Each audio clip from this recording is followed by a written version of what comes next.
My next guest is a Hollywood actor who started over 30 years ago with Walt Disney. He always turns in a competent performance. He starred in dozens of movies, the latest of which is about to be released here in England. It's called Tombstone. Will you welcome, please, Kurt Russell?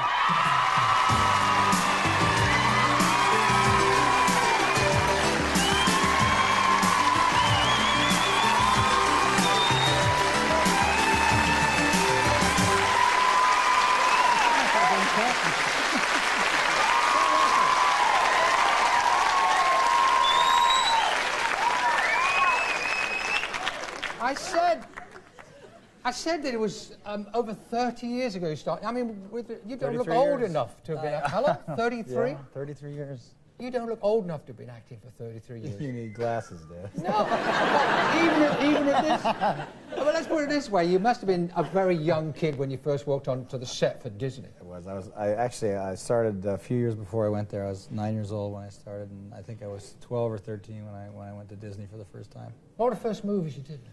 First movie I ever did was with Elvis Presley. It was called It Happened at the World's Fair, and in 1962. And you met Presley? I kicked him in the shins, yeah. What? He gave me a quarter to kick him in the shins. He wanted to go see the nurse. I forget who the woman was that he wanted to be with, but... What do you mean? He was sending you a catalyst to sort out a date? Yeah, exactly. So I was being used, you know. So I took a quarter and kicked him in the shins, and I spent a week in Seattle at the World's Fair, and I got to work with Elvis Presley. Let's talk about this new movie. This new movie, Tombstone, where you play Wyatt Earp, right?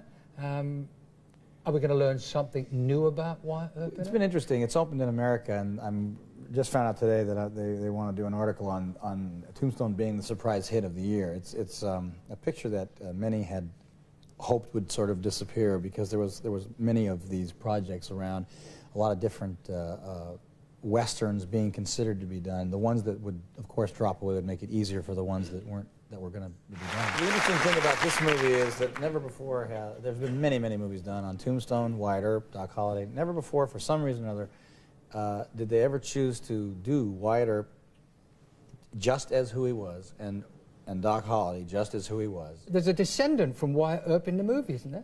I had great help in being able to play Wyatt Earp. When I played Elvis Presley, I had a lot to research. I had a lot of material to pull from. But the greatest thing was being able to see things for myself and hear him. But of all things, I think I used my memory probably the most. I could remember him. With Wyatt Earp, I wanted to play him as he was. I wanted to do the same thing. I wanted to capture the essence of the man. I could do everything but hear him. And what was great with Wyatt Earp III was that he could tell me stories that had been handed down that could give me a sense of what he sounded like and the cadence of his voice and the quality of his voice. So he was a great help to me personally on that show. And this is I mean, for better or for worse, this is who Wyatt Earp really was. It's probably a strange coincidence that your son is it called just is, Wyatt. Yeah, I have a 7-year-old son named Wyatt. So I just has nothing to do with anything. I mean, he was born 7 years ago, and I had no idea I was going to do this. Now you and the lady in your life, Goldie, and just in case anybody doesn't know, you and Goldie Hawn have been together how long now? We've been together for 11 years in February. How did you meet? We met, the first was at Disney's. It was Goldie's first movie. I was under contract at Disney at the time. It was called The One and Only Genuine Original Family Band, and it was a musical, 1966. And I remember seeing this sort of cute blonde warm-up, you know, and wished I'd had a license so I could drive and ask her out, but I couldn't. How old were you? I was 15. What? But obviously it must... Well, I thought she was cute, you know. I really she's cute. So time went by, and then later we met on Swing Shift. And it was a movie that we did in 1983 about World War II, sort of Rosie the Riveter story. And we met on that picture and have been together ever since. We're still having a good time. Is she as scatty as she sometimes? She's great. I mean, she really is. She's pretty dizzy. But she's pretty smart too. Oh yeah, well she's producing stuff as well. Yeah. What happens? Because we have two movie stars in the family here. Supposing you've been offered a movie in Germany and she's been offered a movie in Hawaii, and of course, how many children are there altogether? Now you have 4 altogether. One of our children lives. My oldest son lives with his mother now in New York. In 11 years so far, we've been able to avoid that, and all I can say is that we've been fortunate, and we've been pretty picky about what we've done, and I've tried to work around Goldie's schedule, and it's easier for me to do that than it is for her to work around mine, because as a man, you receive more screenplays, you read more. Is that a fact? Mm-hmm. Just is, yeah. Yeah. And I don't know, my outlook on the business has been that I think it's been a great provider for the family, and it's provided us with a lot of wonderful things to do. So you do some wonderful things. You go, I'm told, on cycling holidays together. I mean, do you really put those lycra shorts on and the crop top? Yeah, the thought of Goldie turning up at a British pub saying, "I'll have cheese and pickles." Yeah, and it's fun. We take the kids and go for 10 days at a time. On your own? There's not a Cadillac behind waiting for her? No. What would you do if you got a puncture? They teach you how to fix it, you know, and I'm pretty good with that. You do that? Well, we all learn how to do it. We've gone to, we went to Brittany, and we went to Burgundy on a little wine tasting bicycle trip. Sounds good. No, it wasn't bad. And Goldie's been to Germany. Goldie's a pretty serious biker. Serious biker? Yeah. Serious biker girl. She's a good athlete, and so we take the family and go. You're a good athlete. You do all these things, and you do all your own stunts. I know you nearly got set on fire. What movie was that? Backdraft. Backdraft. Yeah, that and yet you always seem to back off if there's a boudoir scene, a bedroom scene. You seem to. Well, yeah. Well, I don't know. We all have things that we're good at, and we think that we don't like to show what we're not good. No, bedroom scenes are tough. Apparently you were offered the lead in An Officer and a Gentleman, or that could have... Yeah, what happened there was I spoke with the director. It was, they wanted me to do that. Taylor Hackford was directing it. And I asked him at one point, I said, how far are you going to go with these sex scenes here, Taylor? And he said, just a little beyond the point of bad taste. And I said, that's a little too far for me. But You're a sweet old-fashioned boy. Well, I just do think, as an actor, I really don't like to be caught faking it. So I don't try. And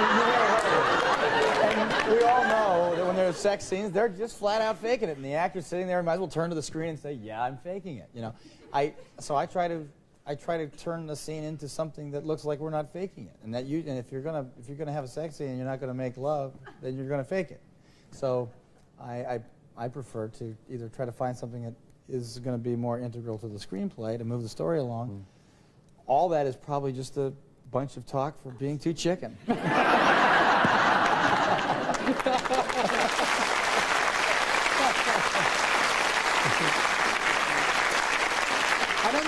don't think I've ever asked this to, when we've had a lot of movie stars, I don't think I've ever asked if Goldie was involved in the scene, or if you were, would either of you go to the set?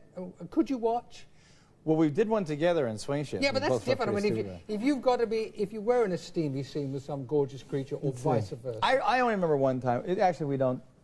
I remember one time she was doing a scene with Mel Gibson in Bird on a Wire, and I was off stage watching, and all I could think about was that there was something that didn't look. One of them didn't look very committed, and so I said, "Come here." I said, "You got to tell him to kiss you. I mean, he's not." You did that? So I guess that when you're doing that, because it's just acting stuff, I always look at it and say, I look at it with the eye of like a director or an audience, and I say, "Come on, I don't believe that. You got to, Not convinced. And so I guess what I'm saying is that when Mel kissed Goldie, I didn't believe it for a second. You played Elvis in a movie. You got some splendid reviews for that. What about the vocals? Can you sing? Did you sing? Or was it, no, it was done by a man named Ronnie McDowell. Yeah. As a matter of fact, they say that's one of the great pieces of tape in existence somewhere. I used to say to the mic, to the sound man, kill the mic here, because I've got to make some kind of noise. But I have to do something completely different to make it look right. So he'd always kill the mic, and then I'd do the lip syncing to whatever the song was, whatever I was doing. And they said one day they went to Daly's and he didn't kill the mic. And they said that there I am, as Elvis, just like a scream, it's really bad. And they said it's a great piece of tape that somebody's harboring somewhere. That I'd like to see it sometime. They probably play it at parties. Yeah. Could you do the movements? Well, you know, when I was doing it, it's an interesting thing. People have always, they ask me now, they say, you know, gee, come on, can you do Elvis? Yeah, come on, can you do Elvis? Yeah, you can't, you know. Sorry to disappoint. I said, yeah, you got that. Good. That's about it. You know, it's funny, when you're going to play a part, you're getting paid to do it, and you suddenly panic, and you say, I've got to get into this and do it, and your brain clicks in, and you go to work. And then the day it's done, it's gone. It's done. It's over. I could no more do that now than, it's like Goldie was saying, she doesn't know how to do the girl in Laughing anymore. She doesn't even know how to find her voice. It's just it's right at that time. You concentrate, you do it, you blast through it, and the minute it's done, boom, it's gone. I mean, for Wyatt Earp, I shaved that mustache off, and I've just gone. He's gone. 33 years. 33 years. All those movies still in demand. How do you keep sane through Hollywood being what? Not many people, first of all, last that long in a movie career. Yeah, it is well in that business. But you have a good attitude to it. I mean, you don't take it too seriously. My dad was an actor. It's a job, isn't it? Yeah, my dad was an actor. He did. He played the Sheriff Clem on Bonanza for 14 years, and I used to just see my dad go to work and come home. We had things paid for because he was an actor. Seemed like a good job. So I early on wanted to buy some bicycles for my sister and myself, and asked my dad what you could make doing that, and he said, call my agent, see if you can't get a job. And I called his agent. Yeah, I was 9. You know. Of course. So I had a paper route, and I said, well, there's got to be a better way than this paper route. From the paper route to the movies. Are you listening, kids? This is how you do it. Yeah, and I started. I went on interviews and finally got a job. First day I worked, I had enough money to buy those bicycles, and I called his agent back up, and I said, count me in. This is good. Well, keep doing it. I'll try. Let's hope you never end up delivering the papers again. Well, you don't know. Ladies and gentlemen, good luck with Tombstone. Kurt Russell. Thanks a lot.